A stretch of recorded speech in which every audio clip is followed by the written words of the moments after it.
reverencia, oremos para que el Señor bendiga esta exposición.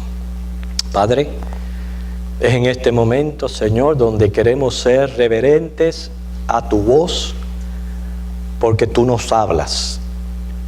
Estamos segurísimos de que nos hablas por medio de tu palabra en nuestros corazones y que es tu deseo, Señor, nuestro desarrollo, nuestra madurez espiritual. Por lo tanto, permite que todos aquí ahora demos completa atención a tu palabra, dispongamos nuestra mente a captarla, el corazón a atesorarla y que tenga, Señor, un impacto positivo en nuestras vidas, Señor, que vayamos haciendo esos cambios que a ti te agradan y que siempre serán para beneficio de nuestras almas. Lo pedimos en Cristo. Amén. El periódico New York Times presentó un artículo llamando la atención al avance de la tecnología, realzando el aumento en la capacidad de las computadoras para reservar data, pero contrastándolo con el decline del uso de la mente humana. Quiere decir los pros y los cons de la tecnología. Nuestros compañeros electrónicos, ahora hay que llamarles así, compañeros, porque van con nosotros a todas partes, ¿verdad? Si vamos a un paseo, más fácil nos olvidamos la esposa en la casa que el celular. Los pros, porque claro que los tienen, de estos aparatos es que nos ayudan a comunicarnos, a mantenernos informados.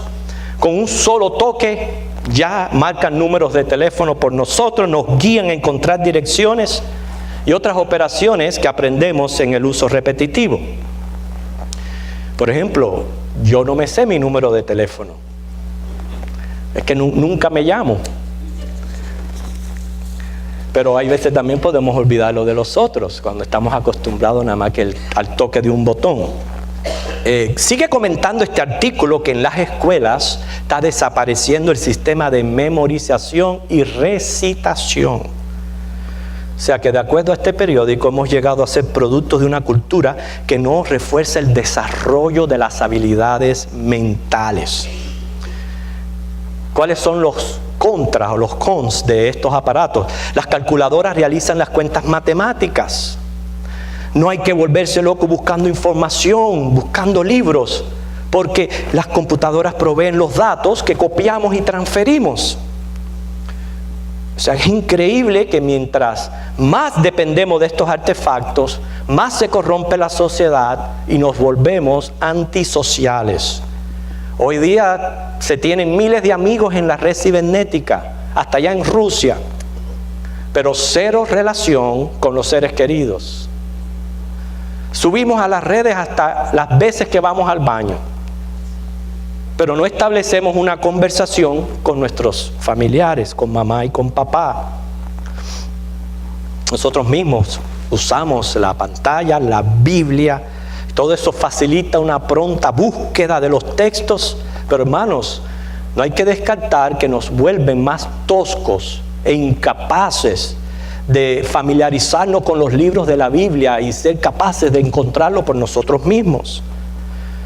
Necesitamos memorizar la palabra de Dios. Necesitamos saturar nuestra mente con la Biblia, como pedía el salmista en el Salmo 119:33. Enséñame, oh Jehová, el camino de tus estatutos y lo guardaré hasta el fin. Continuamos con nuestra serie del libro de Números. Aprendimos que la falta del conocimiento de Dios hace que nuestros corazones vaguen, seamos infieles, desobedientes, no andemos en los caminos de Dios y consecuentemente no vivamos vidas victoriosas, sobre todo venciendo el pecado. Deuteronomio nos trae un mensaje relativo: que la Biblia llene la mente, regule el corazón y guíe la vida. Memorizar, recordar. No como la canción, ¿verdad? Se me olvidó que te olvidé. Hay que recordar, hay que memorizar. ¿Cuál es el valor literario de Deuteronomio? Es citado más de 80 veces en el Nuevo Testamento. Y en esta serie he encontrado interesante que los títulos nos traen grandes enseñanzas. El título castellano Deuteronomio procede de la Septuaginta, significa segunda ley. Es como si se tratara de una recapitulación del libro de Éxodo a Números. O sea, repetir algo ya dicho. Pero hermanos, Dios no repite por repetir. Este libro tiene un énfasis diferente, tiene nuevos detalles.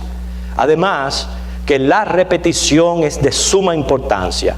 Porque, escuche bien, mientras que no se aplique un concepto o principio, no se ha aprendido. Mientras que usted no aplique, no ha aprendido. Por tanto, es importante la repetición. El origen probable de este título es la traducción de Deuteronomio 17, 18 al 20. Busquemos este pasaje. Deuteronomio 17, 18 al 20.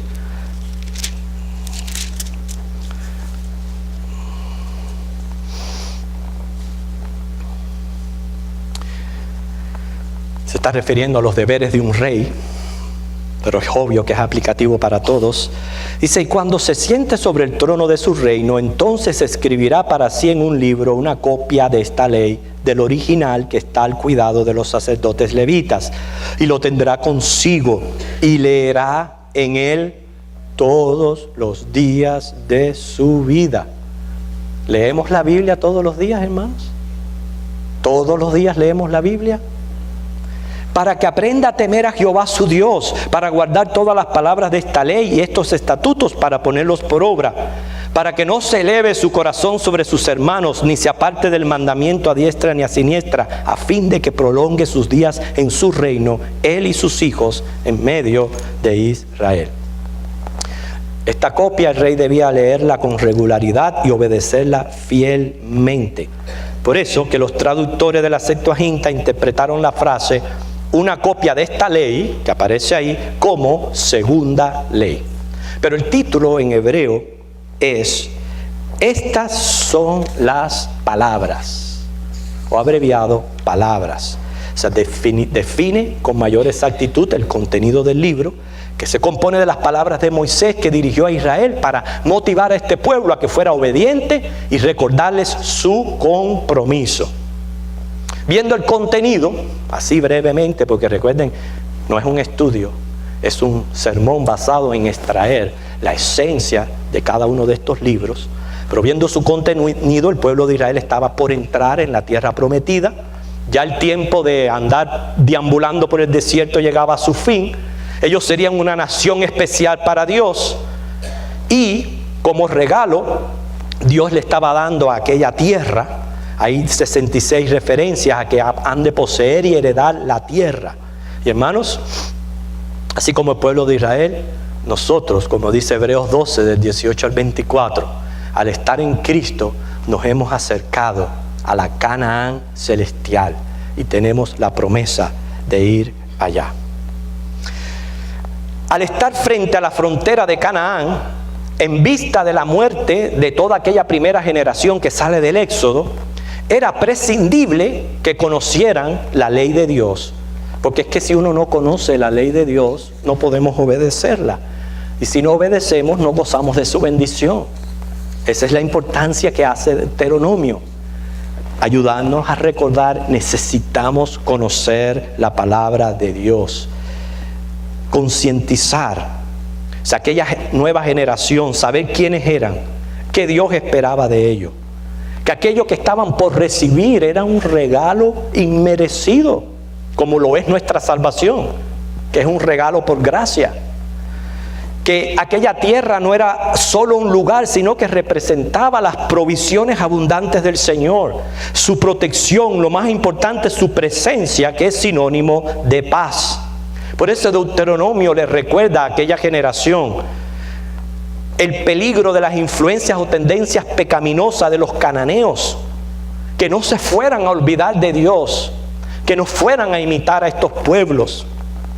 Moisés trató de grabar en Israel la importancia de ser leales al Señor.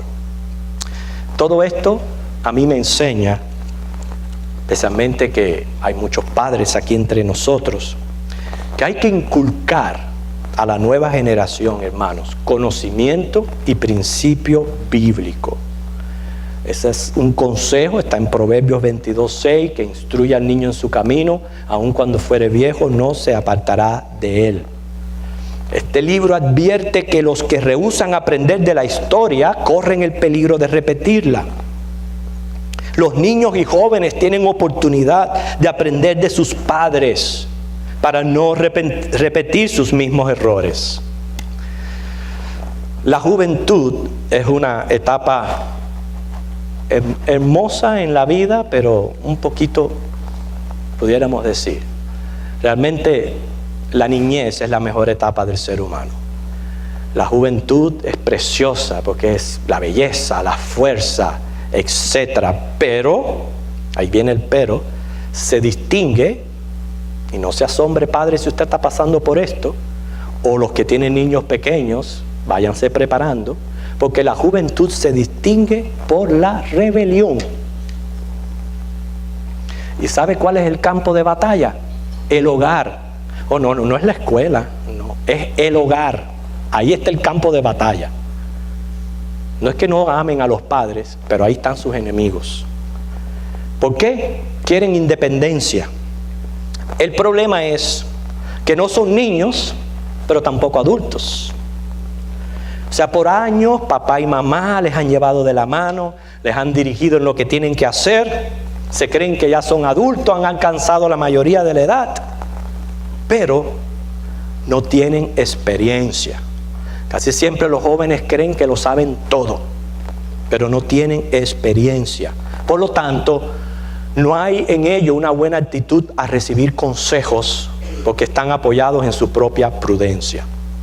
Comparto con ustedes un poema de José Rojas llamado El hijo desobediente. Dice: en una selva sombría, un nido en un árbol vi, y desde el nido pipí decía un pajarillo. Su buena madre lo oía. Voy, le dijo cariñosa, voy a volar presurosa, ricos granos a traerte. Espérame sin moverte, procura ser juicioso. Al ver el nido dejar, dijo el cándido polluelo, cuánto envidio, cuánto anhelo el viento también cruzar. Quiso en el acto volar y el ala tendió imprudente, mas descendió de repente y horrible muerte encontró. Siempre el cielo castigó al hijo desobediente. Interesante. Usted sabe que a los 7 años, papá es un sabio que todo lo sabe. A los 14 años, papá se equivoca en algunas cosas que dice. A los 25 años, el viejo no sabe nada. A los 35 años, con mi experiencia, mi padre a esta edad hubiera sido millonario. A los 45 años, no sé si ir a consultar con el viejo este asunto. A los 55 años, qué lástima que se murió el viejo. La verdad que tenía buenas ideas y clarividencia tremenda. A los 65 años, pobre papá, era un sabio. Qué pena haberlo comprendido demasiado tarde. Ahora, imaginen, esta es la idea, llegar a esta edad que es muy difícil en todos los jóvenes, y los padres deben de ser pacientes durante esta etapa muy difícil. Imagínense llegar a esta edad sin haber creado en ellos durante la niñez hábitos religiosos. ¿Qué usted puede esperar si aún los que tienen hábitos religiosos hay veces es difícil? Es cuando entonces los padres se vuelven locos, quiere que el pastor enderece aquel tronco jorobado y se vuelven locos. ¿Pero por qué? Porque no comenzaron desde niños a lo que está aconsejando Deuteronomio, a que guarden la palabra de Dios. Hermanos, dice la palabra, porque cuando el Señor nos insta a guardarla es porque Él quiere evitarnos consecuencias. Claramente dice, tu pecado te alcanzará. Y en esta vida, claro que vamos a todos a sufrir de una manera o de otra. Sin embargo, hay quienes la pasan mejor que otros. ¿Por qué sufrimos? Número 1, es la paga del pecado. La paga del pecado es muerte, va a haber sufrimiento. Número 2, vivimos en un mundo altamente contaminados. 3, hay un efecto de los genes hereditarios, y no solamente físico, también en temperamentos. 4, sufrimos producto de malas decisiones. 5, hay algunos sufrimientos que proceden de actos disciplinarios infligidos por Dios, claro, siempre procurando nuestro bien. 6, hay veces son producidos por Satanás, permitidos por Dios para nuestro bien. ¿Qué les quiero decir con esto? Vamos a sufrir, ¿verdad?, por consecuencias, situaciones que vienen externamente, de las cuales puedo ser víctima. Pero muchos otros sufrimientos los producimos nosotros mismos por el pecado interno. Esos podemos evitarlo. ¿Cómo? Siendo fieles, obedientes y guardando la palabra de Dios. Les cuento esto porque la Biblia narra cuando el Señor fue tentado 3 veces, ¿se recuerdan?, por el enemigo. Y el Señor respondió a la tentación, que es relativa a las 3 necesidades básicas del hombre, utilizando palabras del libro que estamos tratando, Deuteronomio. O sea, lo usó como la espada del Espíritu. Lo utilizó como utilizada para vencer tentaciones. Por eso es tan importante crecer en el conocimiento de la gracia de Dios. Mateo capítulo 4, leamos. Mateo capítulo 4, versículos 1 al 11. Mateo 4, 1 al 11.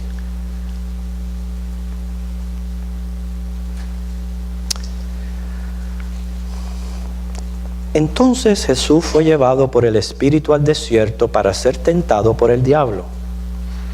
Y después de haber ayunado 40 días y 40 noches, tuvo hambre. Y vino a él el tentador y le dijo: si eres hijo de Dios, di que estas piedras se conviertan en pan. Él respondió, dijo: escrito está, no solo de pan vivirá el hombre, sino de toda palabra que sale de la boca de Dios. Entonces el diablo le llevó a la santa ciudad y le puso sobre el pináculo del templo. Y le dijo: si eres hijo de Dios, échate abajo, porque escrito está, a sus ángeles mandará cerca de ti y en sus manos te sostendrán para que no tropieces con tu pie en piedra. Jesús le dijo: escrito está también, no tentarás al Señor tu Dios. Otra vez le llevó el diablo a un monte muy alto y le mostró todos los reinos del mundo y la gloria de ellos. Y le dijo: todo esto te daré si postrado me adorares. Entonces Jesús le dijo: vete, Satanás, porque escrito está, al Señor tu Dios adorarás y a Él solo servirás. El diablo entonces le dejó y aquí vinieron ángeles y le servían. Primera tentación.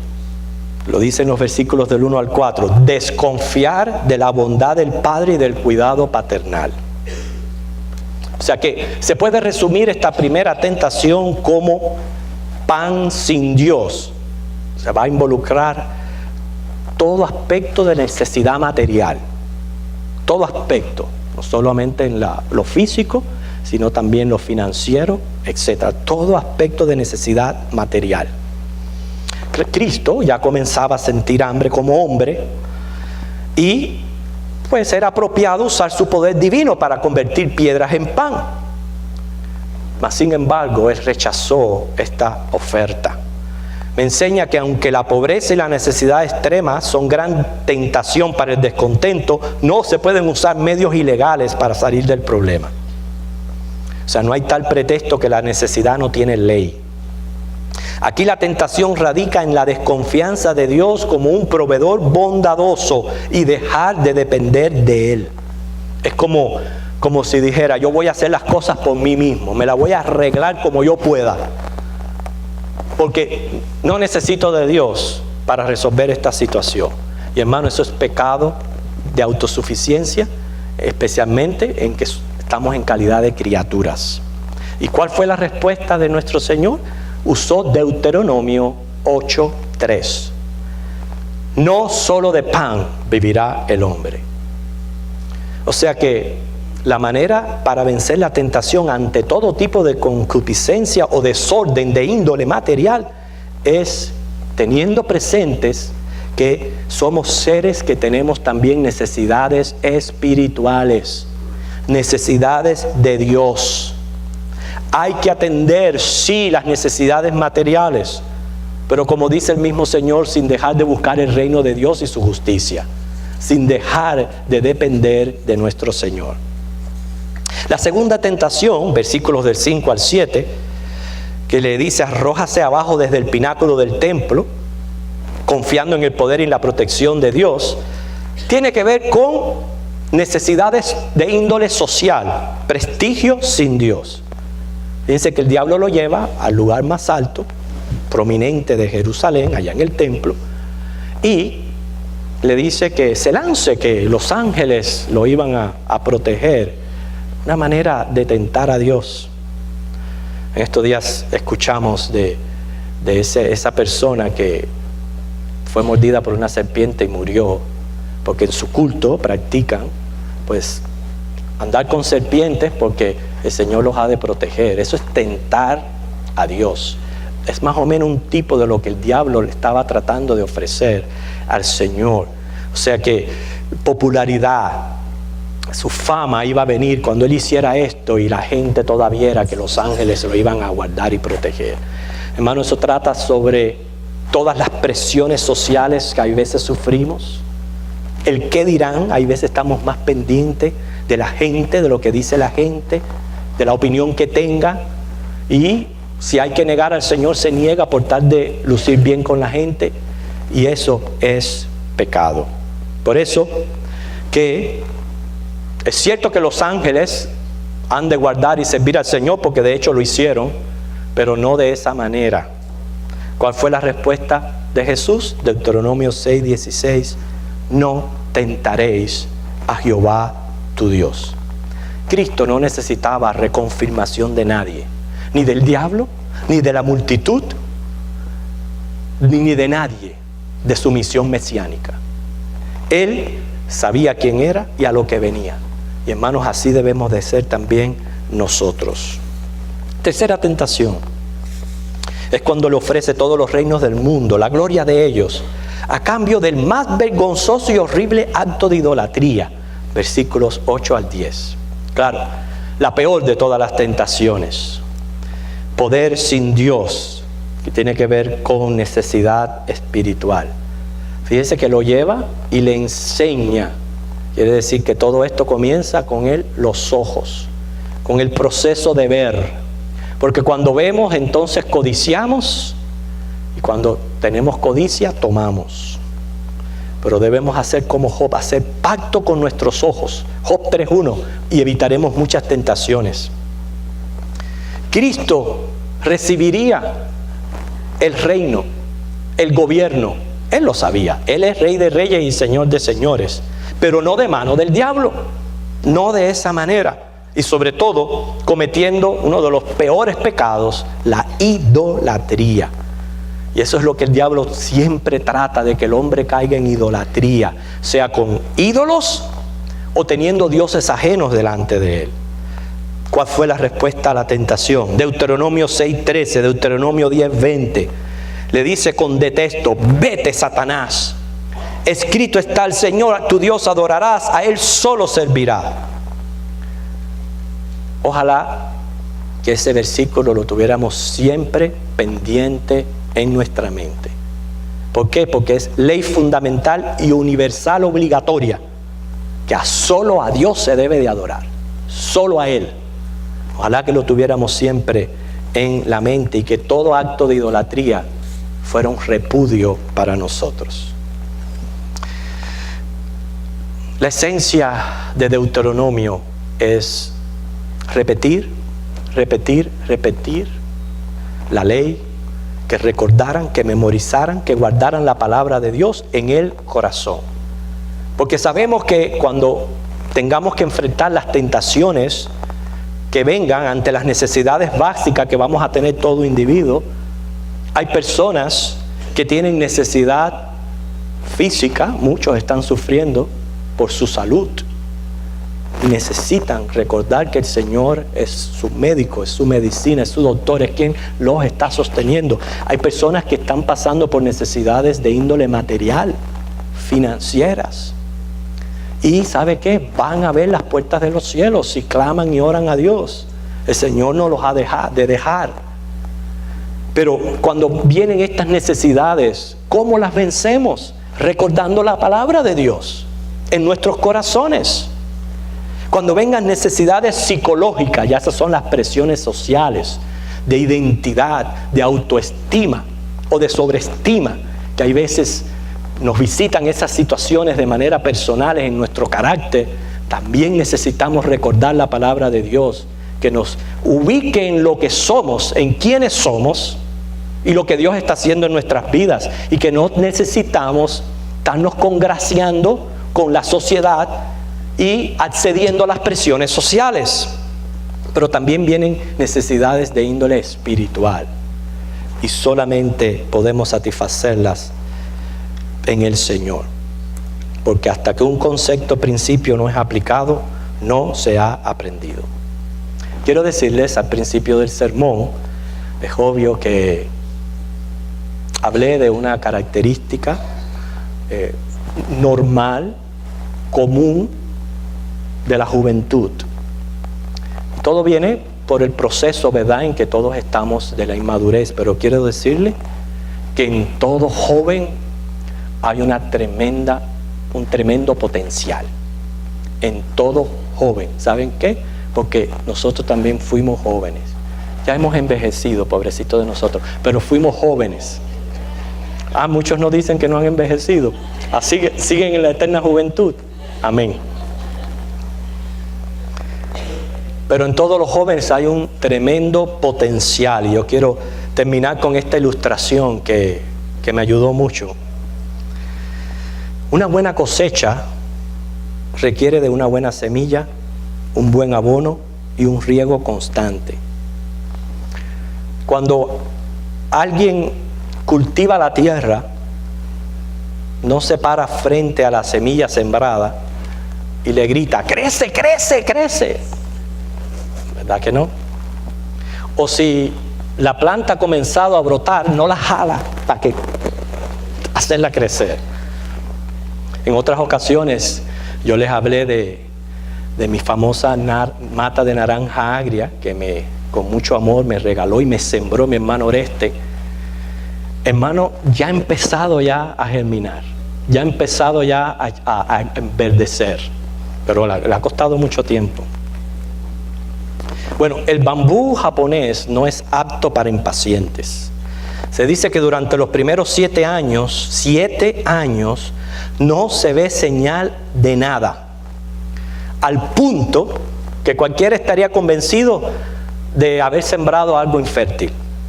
Sin embargo, durante el 7º año, en solo 6 semanas, la planta de bambú crece a más de 30 metros. Sí. Preguntamos, ¿tardó solo 6 semanas crecer? No. La verdad es que tomó 7 años y 6 semanas en desarrollarse. Durante los primeros 7 años de aparente inactividad, el bambú está generando un complejo sistema de raíces que le permitirán sostener el crecimiento que iba a tener después de 7 años. Hay una moraleja aquí, hermano. Hay veces nos cansamos de hablarle a nuestros hijos, de traerles a las clases bíblicas, los damos por incorregibles, nos rendimos porque no vemos resultados. Queremos que los jóvenes piensen, actúen con la madurez de un adulto, lo cual es inaudito en su corta edad. Y queremos soluciones rápidas, triunfos apresurados, sin entender que el éxito es simplemente resultado del crecimiento interno y este requiere tiempo. Hay veces la misma impaciencia hace que algunos abandonen su proyecto justo ya a punto de lograr el éxito. Pero el éxito llega a aquellos que se mantienen en forma perseverante y coherente y saben esperar el momento preciso y adecuado. El bambú japonés nos enseña que en muchas ocasiones vamos a estar frente a situaciones en las que creemos que nada está sucediendo y nos frustramos. Pero recordemos el ciclo de maduración de esta planta. No bajemos los brazos, no abandonemos el proyecto al ver el resultado que esperamos, sino que sepamos que algo está sucediendo dentro, que estamos en un proceso de desarrollo. Es interesante que Atal Bihari Vajpayee, ex primer ministro de la India, él dijo: la planta del bambú es el oro verde del hombre pobre. Una persona puede sentarse en una casa de bambú bajo un techo de bambú, sentado en una silla o una mesa hechas del mismo bambú, con un sombrero de bambú en la cabeza y calzando sandalias de bambú. Al mismo tiempo puede sostener con una mano un plato de bambú, en la otra bastoncitos de bambú que le servirán para comer retoños de bambú. Después de haber consumido su almuerzo cocinado sobre un fuego alimentado por la combustión del bambú, la mesa podría limpiarse con un paño de fibras de bambú, mientras se refresca con un abanico de bambú, durmiendo la siesta en una cama sobre un colchón y una almohada hechos todos de bambú. Despertando podría fumar en una pipa de bambú y escribir con una pluma de bambú sobre papel de bambú, para después llevar al periódico sus artículos en cestas de bambú, sostenidas con un asta de bambú, cubriéndose con una sombrilla de bambú. Podría atravesar un puente suspendido construido exclusivamente de bambú, beber agua de un tubo de bambú y secarse la cara con un pañuelo obtenido con las fibras del bambú.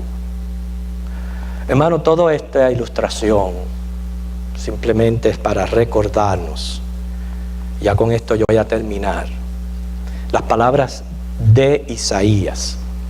Isaías 55, 6 al 13.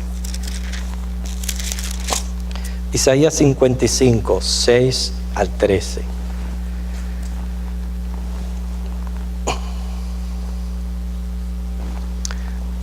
La idea de Deuteronomio es: recuerden, memoricen, conozcan, guarden la palabra de Dios en sus corazones, en sus mentes.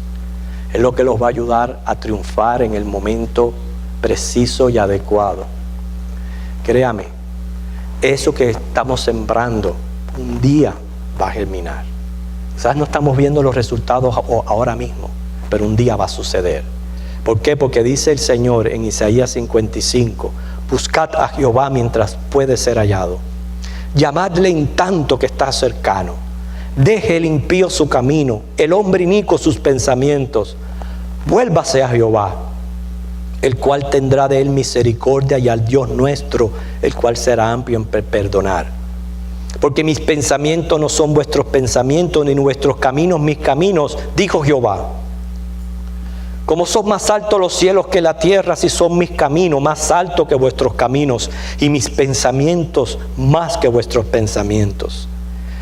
Porque como desciende de los cielos la lluvia y la nieve, y no vuelve allá, sino que riega la tierra y la hace germinar y producir, y da semilla al que siembra y pan al que come, así será mi palabra que sale de mi boca.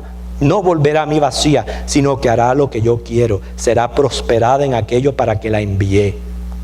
Porque con alegría saldréis y con paz seréis vueltos. Los montes y los collados levantarán canción delante de vosotros, y todos los árboles del campo darán palmadas de aplauso. En lugar de la zarza crecerá ciprés, en lugar de la ortiga crecerá rayán, y será Jehová por nombre, por señal eterna, que nunca será raída. Que el Señor nos bendiga con su palabra en este momento. Oremos. Hoy, en este mensaje, Señor, en este libro de Deuteronomio, segunda ley o palabras, tú nos has, Señor, llamado la atención en cuanto a honrar y valorizar tu palabra de manera tal que no pase un día sin que la leamos, sin que la memoricemos, sin que la guardemos en nuestro corazón, sin que la enseñemos a nuestros hijos, y que seamos pacientes, Señor, porque tanto en ellos como en nosotros esta palabra irá haciendo esa obra interna, esa obra que tú vas perfeccionando por medio de tu Espíritu Santo en nuestros corazones.